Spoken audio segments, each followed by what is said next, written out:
Malam Osmania, kembali lagi bersama saya Ricky Muhtar dan masih bersama tokoh karate yaitu Sensei Profesor Kiki atau Hermawan Sulistyo. Halo Sensei, gimana? Saya bukan tokoh lah. Orang saya sabuk putih 30 tahun, setiap hari latihan. Nggak mau ujian saya.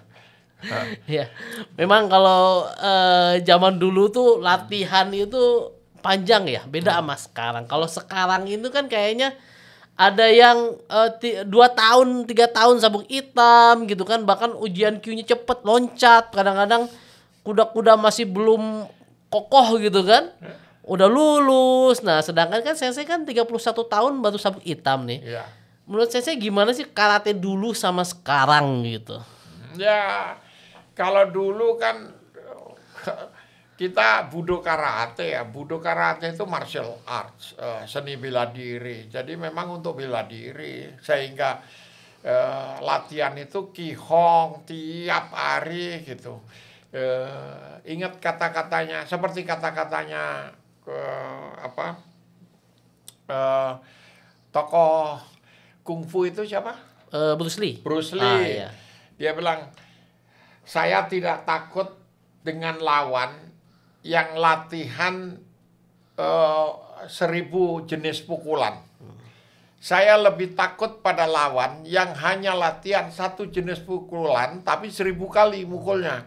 Itu lebih menakutkan. Gitu. Nah, itu yang kita terapkan dulu dalam karate. Gitu. Sehingga Kihong itu, saya ingat kita maigeri itu keliling stadion sampai 5 kali. Keliling stadion. Habis itu masih disuruh lagi naik tribun ke atas itu. Dari bawah. Ya, dari atas lagi ya. Sekarang sih enggak seperti itulah. Karena karakter karate sudah menjadi sports karate. Lompat-lompat tribun dari atas ke bawah itu berbahaya untuk lutut misalnya. Ya. Ya, kalau dulu kita nggak tahu, nggak ada sport science ya. Jadi berdasarkan pengalaman saja. Latihan kalau dengkulnya sobek atau apa ya karena orang nggak tahu aja gitu, atau kurang latihan atau apa gitu. Padahal ya memang ada jenis-jenis latihan yang sekarang secara sains medis tidak dibolehkan atau tidak dianjurkan. Misalnya Scott Jam itu tidak dianjurkan. Gitu. Nah, Sensei ini kalau saya lihat ya, Sensei ini kan mengamati perkembangan karate baik sport sama budo dan terakhir kalau saya ngamatin nih, Sensei ke SEA Games pun berangkat dulu ke Filipina berangkat ya? Iya, cuma kita nggak sempat ketemu kayaknya. Kita nonton, kayak nonton terus kan? Di mana aja nonton terus. Di Kamboja saya Southeast Asia Karate Federation hadir gitu kan. Terakhir berhalangan pas SEA Games Vietnam, tapi rencananya tadinya mau hadir. Nah, berarti kan Sensei ini selalu update nih, dan Sensei kan punya dojo Renzo ya, yang dibangun. Saya juga inget banget tuh waktu dulu cerita Pak Sambudi cerita waktu membangun dojo Renzo. Dia ikut nyumbang. ya beliau cerita lah, wah ini dojo Renzo banyak mengembangkan atlet ya. Memang bagus lah, mulia ya istilahnya. Kalau dilihat Sensei menampung siapa saja buat dari daerah mana saja untuk mengembangkan, untuk berlatih di situ. Nah, dari yang Sensei lihat di luar itu banyak hal-hal baru. Peraturan pertandingannya tiap tahun selalu update gitu kan. Dan jenis sportnya itu sport science sekarang. Apa yang Sensei bisa lihat dan diterapkan di Renzo ini, Sensei? Begini, salah satu perubahan-perubahan di dalam sistem pertandingan dan penilaian itu menggeser karate sebagai sports ini. Setelah sports kan harus menarik. Jadi desain pertandingan yang sekarang itu dibuat supaya menarik. Nah, kalau desain lama, kita komite nih, kita diajari block counter, nggak menarik. Gitu. Bagaimana supaya menarik. Dibuatlah sistem sensu. Ya. Yang nyerang duluan poin, ya, dia dapat nilai lebih. Tidak satu poin, pukulan masuk, tendangan masuk bisa 1 poin atau 2 poin atau 3 poin, tapi plus sensu. Sehingga nanti kalau event, kalau seri, maka yang dapat sensu, yang punya sensu akan yang menang. Gitu. Iya. Karena lebih agresif. Ya. Lalu kenapa penekannya pada agresivitas? Ini bukan bela diri. Ya. Kalau agresif, jadi enak ditonton gitu. Ya. Jadi sama seperti usul dulu perubahan sistem penilaian untuk badminton gitu, menjadi seperti yang sekarang supaya lebih enak ditonton karena lebih tegang gitu. Ya. Nah, di sepak bola aja kan sudah ada usulan. Masa 2 jam kita nonton hanya 1 gol, kadang-kadang 0-0 kayak gitu, kurang seru. Gimana kalau gol gawangnya digedein supaya lebih banyak masuk gitu. Itu kan sempat rame yang seperti itu. Nah, untuk karate begitu. Bagaimana membuat sistem penilaian ini menjadi lebih menarik. Ada sensu ya. Kemudian sebelum ini ada tendangan Scorpion kick belakang. Rame banget dulu tuh karena banyak banget yang juara dari serangan itu. Karena serangan itu. Tapi dalam perkembangannya Scorpion udah itu nggak boleh karena berbagai alasan ya. Salah satunya ini bukan karate gitu. Iya. Yang ketiga misalnya kayak dihindari yang berbahaya. Ini kime itu tetap harus ada tapi light touch gitu. Light touch. Jadi teng gitu. Teng kalau yang lama teng gitu. Bung pukul. Ini kan deng masuk. Tetapi nggak boleh hanya begini. Kalau zaman dulu kan banyak yang giginya ompong gara-gara itu gigi ya. Saya pecah gigi saya pecah semua ini gara-gara itu. Jadi patah. Semua pernah patah. Tapi kalau patah artinya gigi orang yang jatuh. Nah, dibuat sedemikian rupa sehingga dia menarik sebagai tontonan dan bisa dihitung secara lebih akurat. Nah, maknanya apa pada karatenya sendiri? Kalau dulu latihan Qigong itu disuruh block counter karena dari bela diri.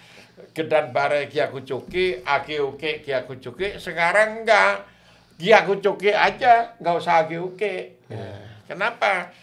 Kalau kita mau nangkis, jangan nangkis.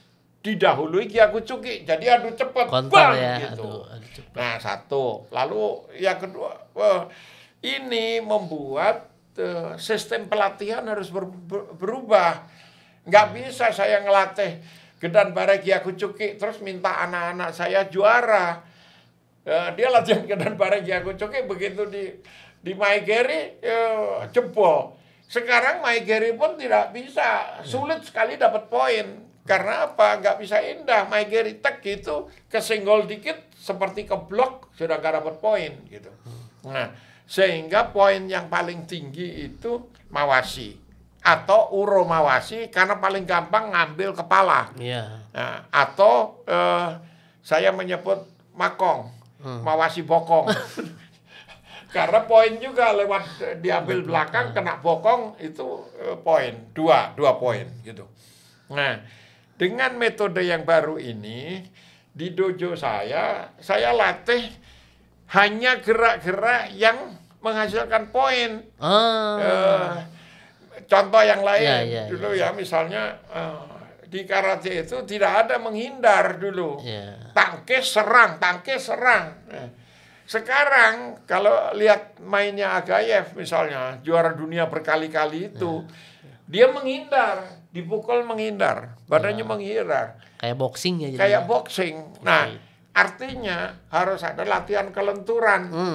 Yang dulu tidak ada, karate itu kaku. Ya, sekarang harus lentur untuk menghindari pukulan.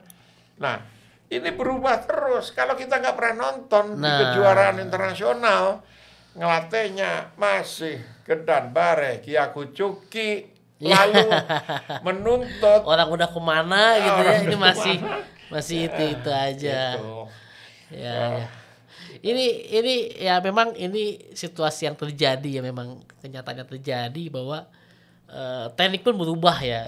Dulu kita karate Jepang, sekarang kayaknya Eropa kalau komite itu kan kiblatnya istilahnya. Dan melihat peraturan berubah, apalagi tadi sensu ya. Sensu tuh menarik. Kalau zaman dulu kan biasanya kalau nilainya seri itu kan hante atau voting lah, simpelnya voting. Voting itu kadang-kadang kan subjektif ya. Subjektif. Sangat Nah, subjektif. dengan adanya sensu, jadi siapa yang masukin poin pertama itu jadi punya keunggulan. Saya rasa itu mengurangi tingkat subjektivitas ya dibanding dulu. Memang ya itulah yang karate di dunia internasional selalu berkembang. Nah, yang saya lihat ini kan Sensei mengadakan pertandingan internasional ya Sensei. Boleh diceritain nggak nih pertandingan ini gimana nih, kegiatannya kapan? Mungkin siapa tahu di sini teman-teman banyak yang mau ikutan juga karena saya melihat gini, waktu di Kazakhstan kita kan bawa atlet tuh ya. Wah, ada atlet yang memang mungkin dia jago di Indonesia. Di Indonesia rajanya. Tapi begitu masuk di internasional kaget. Karena pertama gaya bertarungnya beda, permainannya beda. Jadi tidak sesuai harapan gitu kan. Memang kita ini perlu jam terbang untuk bertanding sama atlet-atlet luar gitu. Kayak kemarin ada teman saya dari Australia datang ke Indonesia bertanya, oh dia seneng banget karena di dia mau nyari sparring tuh susah. Mau nyari sparring susah, kalau mau di sana timnas tuh nggak dikasih TC, masing-masingnya di dojo gitu kan. Makanya begitu ketemu di Indonesia, ketemu lawan sparring, wah latihannya keringat semua habis gitu kan.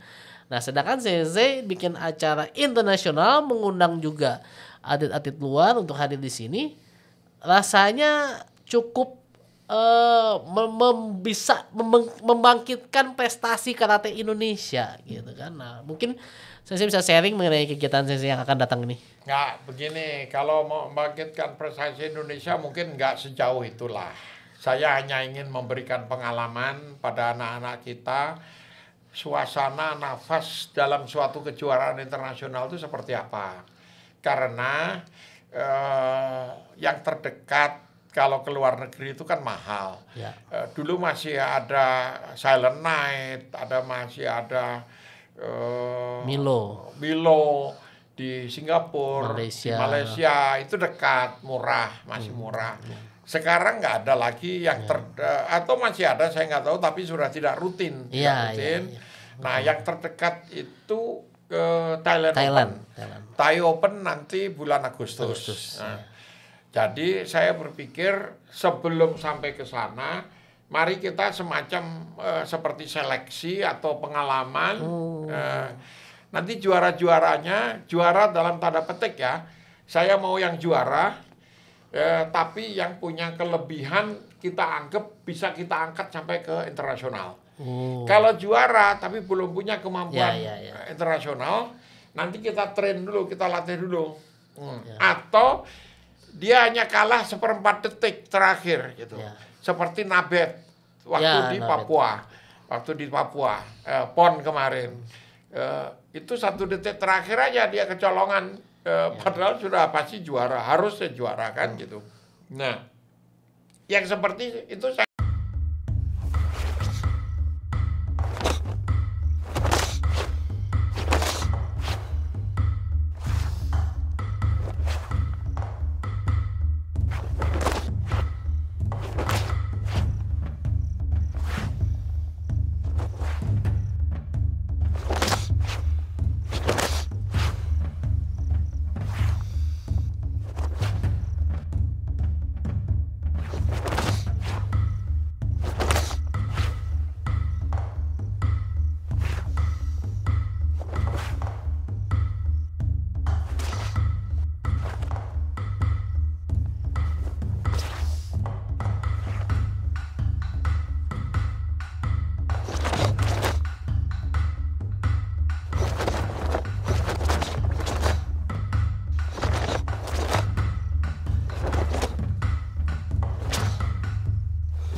saya ambil. Sekarang Nabet kan udah setahun di rumah, jadi dia udah 2 tahun tinggal di Dojo Renzo. Kalau di luar negeri kan tidak ditanya perguruannya apa, tidak ditanya dan berapa, tidak ditanya jabatan kepengurusannya apa, ditanya kamu bisa mukul apa nendang enggak, kan gitu. Lalu benderanya apa, semua bawa merah putih dan Garuda, sudah. Nah itu yang kita siapkan. Nah Riot ini, Renzo International Open Karate Championship ini dalam rangka menuju ke arah sana. Kalau organ resminya kan pengiriman ke luar negeri itu melalui Forky kayak gitu. Nggak masalah. Kalau saya lihat kita harus mendahulukan kepentingan nasional di atas kepentingan kelompok, orang, apalagi perorangan gitu. Nah, jadi dalam kaitan itulah kita siapkan anak-anak. Mungkin saya tidak pernah berpikir ngirim supaya Renzo terkenal di dunia internasional. Enggak, silakan kalau mereka bisa bayar sendiri, silakan berangkat sendiri juga. Premier League di Premier League-nya WKF itu yang menghasilkan poin untuk ranking di WKF itu bisa ngirim, Dojo bisa ngirim kok. Inkanas kan sering ngirim. Inkanas dari mana itu tiba-tiba berangkat. Ya itu sports gitu loh. Jangan urusan politik, urusan aliran, urusan perguruan itu mengganggu prinsip sports ini. Sportivitas pertandingan. Jadi bagi saya sederhana aja, ada etalase kejuaraan internasional, satu. Yang kedua, ini jujur aja, ini kegiatan narsis. Kenapa? Sebetulnya saya ulang tahun. Itu aja. Pas kapan? Pas tanggal itu? Enggak, tanggal 4. 4 Juli? 4 Juli. Masa? Itu kan 4 Juli? Iya, hari kemerdekaan Amerika. Sama kayak bapak saya soalnya. Oh iya, 4 Juli. Ya suruh datang nanti kita rayakan bareng. Jadi 4 Juli kan hari Senin. Hari Senin tidak mungkin. Jadi saya bikin tanggal 1 sampai tanggal 3. Sudah setahun saya mempersiapkan. Harusnya dari tahun lalu. COVID. Tapi karena COVID ya kita mundurin terus. Nah, tanggal 4-nya acaranya di kampus Universitas Bayangkara. Bekasi. Karena saya orang kampus, jadi mereka bilang, "Bro, bikinlah di sini." Ada demo karate juga nanti. Ada juga. Tapi kan selesai kejuaraan. Ada hiburannya juga ya. Ada hiburannya dan ada peresmian dojo besar saya yang di Cibadak di Sukabumi. Oh, itu beda lagi dojonya sama beda Renzo. Lagi. Cabang Renzo lah ya. Iya, itu dojo Renzo keempat. Keempat. Udah 4. Di mana aja itu? Yang 3 di Depok. Yang 3 di Depok. Itu, ini ada yang 4. Yang di sana, yang di Cibadak di Sukabumi itu 2 dojo, jadi 5 sebetulnya 5 dojo. Nggak besar sih, cuma 1000 meter aja. Ya untuk 500 orang lah. Bisa bikin pertandingan itu di situ. Ya nanti kita bikin di sana. Asik. Ya. Nah itu sekaligus peresmian di sana. Dari Universitas Bayangkara, jadi virtual aja, karena kalau ngundang peresmian orang ke Sukabumi, lumayan jauh ya, macet. Jauh sih enggak, sebetulnya kalau tolnya pintunya dibuka itu hanya 40 menit dari sini, hanya 40 menit. Nah, itu yang akan saya desain sebagai honbunya, pusatnya Budo nasional. Jadi segala macam martial arts itu saya sediakan fasilitas di sana. Karate, taekwondo, judo, silat, Pak kumpulin semua di sana untuk seperti kawah Chandra di mukanya Budo nasional gitu. Mimpinya begitu. Sekarang baru jadi sedikit sudah jalan, tapi kalau mau latihan Gasuku saya bisa nampung 100.000 peserta karena luas tanahnya ratusan hektar. Banyak banget itu. Nah, 100.000 peserta. Itu kayaknya satu perguruan dikumpulin juga masih muat itu ya. Oh, masih muat. 10 perguruan juga muat. Silahkan. Jadi bisa nih kita latihan bareng situ ya. Iya, iya. Aduh. Tadi Renzo itu. Iya. Kan ini saya lihat di buletin ini ya kurang lebih ya, saya kurang lebih masih paling ingat ada hadiahnya kan. Ya. Hadiahnya uang pembinaan, ada pengiriman latihan ke Jepang ya kalau nggak salah. Sama diikutkan ke pertandingan internasional. Tadi kan saya bilang bakal ada gasukunya. Itu berarti siapa saja yang juara dari perguruan manapun, dari daerah manapun akan dilatih gitu bukan? Ya, gini. Satu ya, hadiah uang. Hadiah uang ini sudah seperti tradisi. Saya selalu menekankan ke panitia, berjanjilah minimum, layanilah maksimum. Iya. Jadi jangan kaget kalau dikasih hadiah 1 juta, tapi ternyata amplopnya 10 juta. Saya nggak, saya tidak mau janji 100 juta, ternyata realisasinya 20 juta. Iya, kecewa. Jadi mendingan saya janji 20 juta yang sudah pasti ada, nanti hadiahnya pokoknya lebih dari surprise itu lah ya. Iya, lebih dari itu. Terus ada lagi dari sponsor. Kita dapat sponsor goodie bag dari sponsor saya. Itu PT Solusi Bangun Indonesia. Nah, ini penting nih. Terima kasih ya PT Solusi Bangun Indonesia. Kita Pabrik sampaikan Semen Dynamics. Pabrik Semen Dinamik. Apa? Dia produk mereka itu ada sabun, ada itu macam-macam. Itu harganya mahal banget.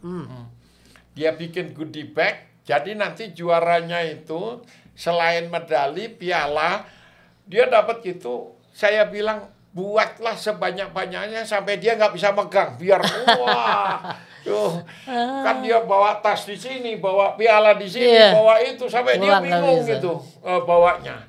Dan itu sudah disiapkan sekarang gitu.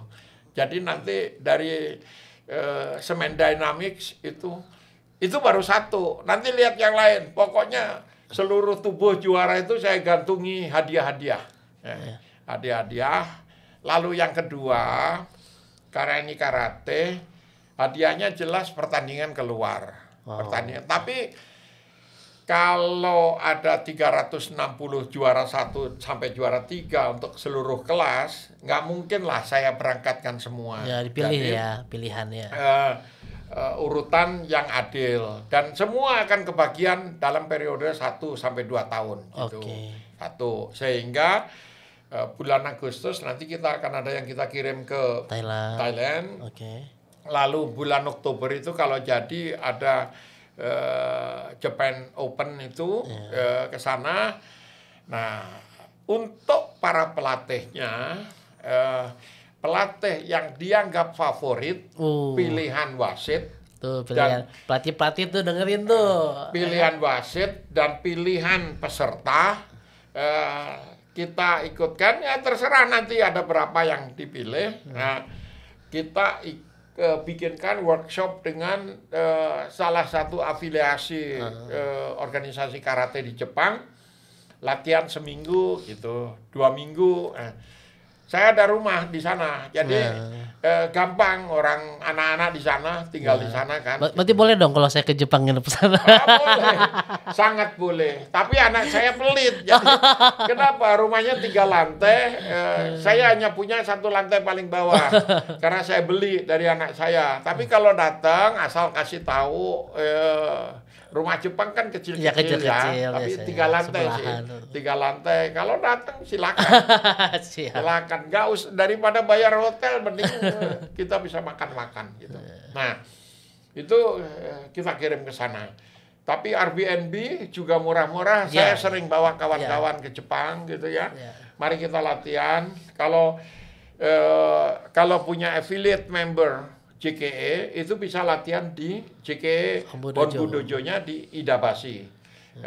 Dari rumah kami itu 1 kali naik kereta, nggak sekali aja naik kereta di Meguro kita. Nah, tetapi kalau misalnya kita afiliasi ke tempat lain juga naik kereta sangat mudah, aksesibel, tidak sulit gitu. Nah, itu untuk pelatih. Nah, untuk yang lain-lain nanti kita kumpulkan tadi yang latihan bersama itu, Gashuku itu kan artinya latihan bersama. Ya, silakan datang di Cibadak.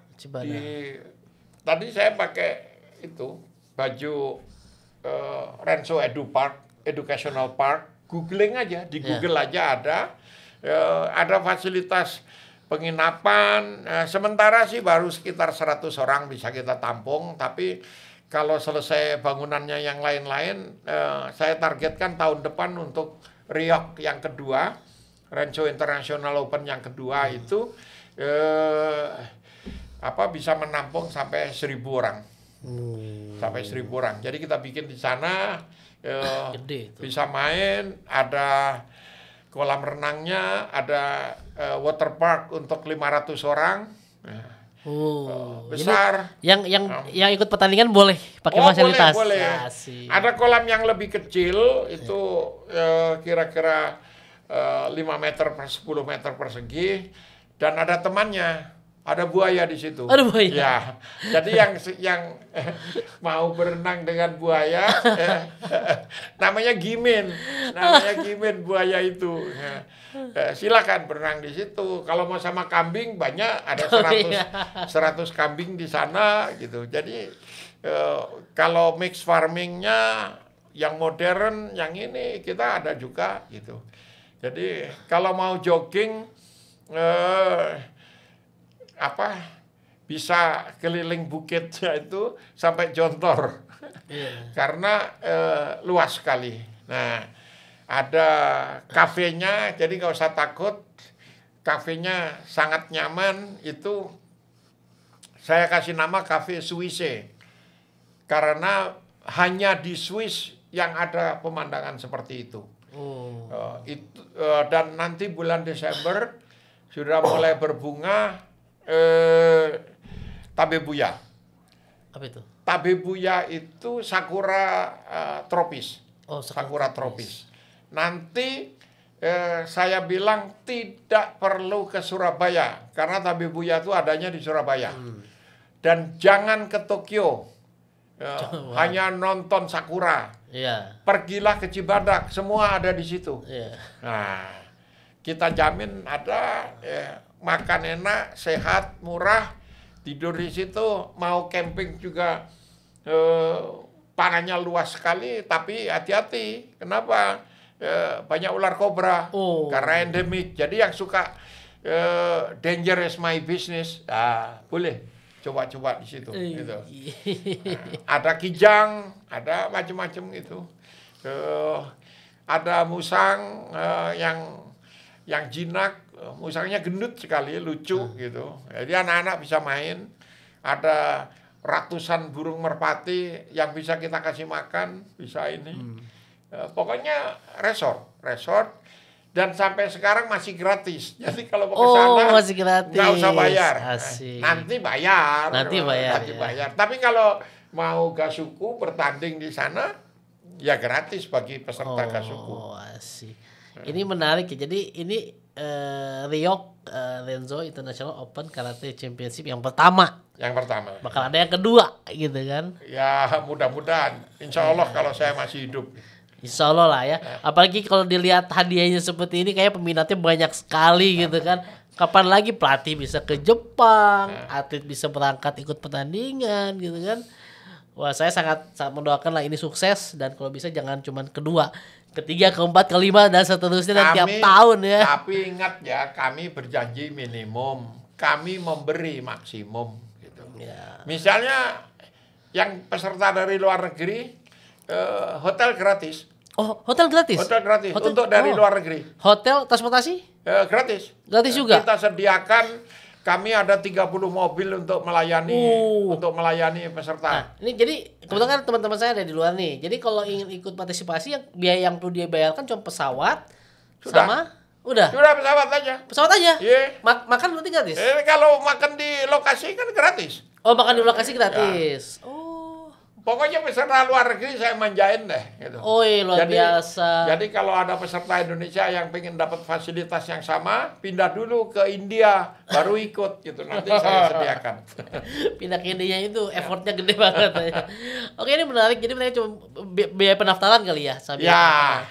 Mereka biaya pendaftaran sama pesawat, maka semua beres lah istilahnya. Ya bahkan praktis gratis kecuali dia jajan-jajan ya bayar sendiri. Tapi kan dari bandara dijemput juga? Dijemput. Oh oke. Dengan dikalungi bunga.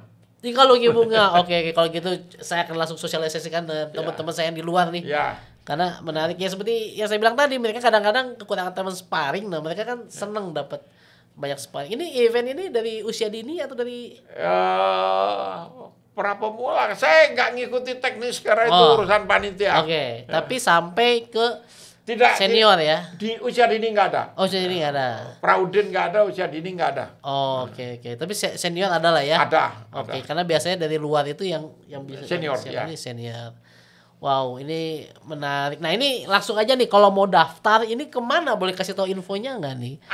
Ya, di web banyak sekali. Udah nanti akan saya simpan juga linknya di description ya. Jadi teman-teman bisa cek langsung di deskripsi video inilah ya, kita kasih. Ya udah banyak juga yang daftar, kita malah saya khawatir nih over kuota gitu. Kalau kelebihan kan sistem menutup pada 1.500 karena kami nggak mau over gitu.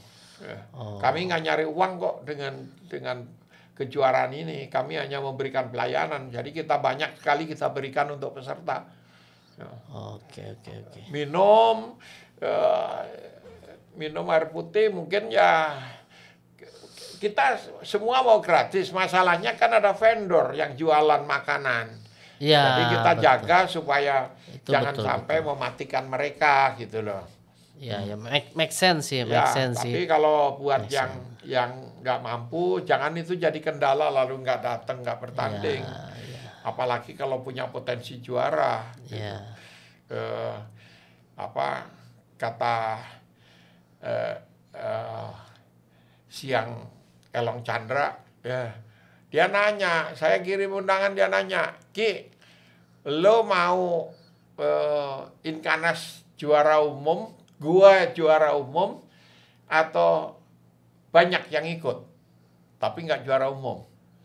Terus saya bilang, kalau lu kirim udah pasti nggak juara umum, jadi lebih baik banyak aja. Gitu. Sialan lu kan.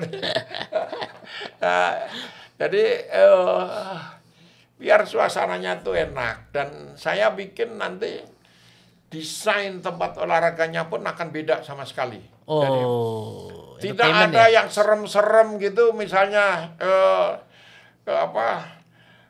Gyakucuki sama dengan muka lu bonyok kayak gitu. Pokoknya ini yang lucu ya semua spanduknya lucu-lucu. Menghibur lah ya. Ya, terus ada pameran foto. Ya, panitia yang nyiapin. Jadi foto saya pertandingan gebuki orang gitu dimuat gitu kan. Memalukan sih sebetulnya gitu. Kalau dibuat fun ya, berbeda ya. Iya, dibuat fun. Betul-betul saya ingin karate itu main-main fun gitu. Jadi kita bikin RKF by HS gitu. Renzo Karate Foya-Foya by Hidup Suka-Suka katanya. HS itu bukan Hermawan Sulistyo tapi Hidup Suka-Suka gitu. Ya santai aja kita. Nggak ada serius-serius, itu ngapain pertandingan aja serius-serius itu. Iya. Memang kadang-kadang kita biar nggak jenuh ya, kita karate itu ya berbeda dikit lah, jangan terlalu serius lah, perlu fun seperti itu. Oke, terima kasih nih Sensei nih, infonya banyak sekali, terutama menarik buat Anda yang pelatih, apalagi ini kesempatan langka ya bisa latihan di Jepang. Bagi Anda yang yang atlet juga kesempatan bertanding sama orang luar di level internasional, tapi nggak perlu merogoh kocek lebih banyak, bahkan banyak fasilitas juga yang disediakan gitu kan sama panitia, dan juga bagi yang dari luar dimudahkan untuk datang ke Indonesia. Yang dari dalam negeri, kalau mereka memberitahu jadwal pesawat terbangnya datang, kami jemput. Wih, Kami mantap, jemput. mantap, mantap. Nanti pulangnya kita antar. Nah, tuh dengar sendiri kan ini langsung hostnya langsung gitu loh. Profesor Kiki langsung meng-arrange semudah mungkin, senyaman mungkin peserta baik dalam dan luar negeri untuk berpartisipasi. Maka sebaiknya jangan dilewatin ya, harus wajib diikuti lah ini event. Apalagi udah lama kita nggak ada event-event besar seperti ini. Maka nanti langsung lihat aja proposalnya, saya simpan di deskripsi dan juga daftar. Ada pesan terakhir mungkin yang mau disampaikan sama viewer kita, Sensei? Ya, jadilah karateka yang sejati. Artinya jangan hanya jadi jargon bahwa kita itu harus punya semangat Bushido, bahwa karate itu dimulai dengan menghormati orang lain dan diakhiri dengan menghormat juga gitu. Hargailah senior, menghargai. Itu jangan hanya jadi lip service, tapi betul-betul kita hayati. Kita ini duit bisa dicari, tapi persahabatan, respect, rasa hormat yang menjadi inti dari keadaban di karate itu tidak boleh kita tinggalkan. Dan inilah esensi dari persahabatan olahraga dan persahabatan di dalam karate. Dan saya tidak akan mundur untuk itu. Itu aja. Luar biasa itu. Satu lagi yang oh terakhir. Iya, siap. Latihan, dan latihan.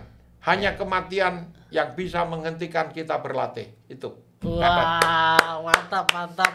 Tuh ingat tuh bagi Anda yang mungkin udah jarang-jarang latihan, ingat pesan Profesor Kiki itu. Hanya kematian yang bisa menghentikan kita untuk latihan. Terima kasih atas kehadirannya Profesor. Saya sungguh merasa saya bahagia banget dan seneng banget saya udah datang karena dari dulu pengen banget ya saya, tapi saya gimana caranya, susah nih ngundang orang besar gitu kan. Tahu-tahu dimudahkan. Kalau orang besar apa, saya rakyat, orang kecil aja kok. Ya. Aduh, Pak. Ya, semoga konten ini bisa memberikan ilmu dan juga memberikan informasi yang baik buat pemirsa semua. Oke, sekian dari kami. Jangan lupa like, comment, dan subscribe. Stay safe and healthy. Os.